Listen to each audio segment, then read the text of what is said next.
সরকারি জমির উপর থাকা ৩৫টি মেহগনি গাছ কাটার অভিযোগ উঠেছে এক সরকারি কর্মকর্তার বিরুদ্ধে। স্থানীয়রা বলছেন, বিষয়টি প্রশাসনকে অবহিত করার পর গাছগুলো জব্দ করা হয়। তবে এরই মধ্যে কিছু গাছ অভিযুক্ত সরকারি চাকরিজীবী সাইফ উদ্দিন সরিয়ে ফেলেছেন বলেও অভিযোগ তাদের। ঘটনার পর থেকে গা ঢাকা দিয়েছেন সাইফ। গ্রামবাসীর দাবি, কাটা গাছগুলোর আনুমানিক মূল্য প্রায় ৩.৫ লাখ টাকা।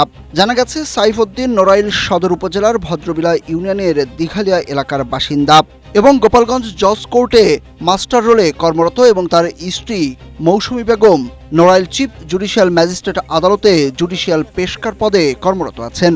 সরকারি চাকরির প্রভাব খাটিয়ে তারা সরকারি জমির গাছ কেটে নিয়েছেন বলে স্থানীয়দের অভিযোগ। স্ট্রবেরি সুপার ডটেড ও ক্লাসিক ভ্যারিয়েন্ট সেন্সেশন জাগুক শিহরণ। এ ব্যাপারে নড়াইল সদর উপজেলার সহকারী কমিশনার KH তাসফিকুর রহমান বলেন, বিষয়টি তদন্ত করে আইনগত ব্যবস্থা গ্রহণ করা হচ্ছে। জানতে পারি যে ভদ্রবিলা ইউনিয়নে আমাদের ভিপি সম্পত্তি 16 শতকের উপর থেকে কে বা কাহারা গাছ কর্তন করে নিয়ে গিয়েছে। তো এটা জানার পরেই আমি নায়েব সাহেবকে অত্র স্থানে পাঠাই এবং সেখানে গাছগুলোকে জব্দ করতে বলি এবং জব্দ করে আমাদের ভূমি অপরাধ প্রতিরোধ প্রতিকার আইন 2023-এর 11 ধারা থেকে 13 ধারা পর্যন্ত, যেটা 14 ধারা অনুযায়ী কার্যক্রম গ্রহণ করা যায়, সেটার জন্য আমরা নায়েব সাহেবকে বলেছি প্রতিবেদন দ্রুত দিতে।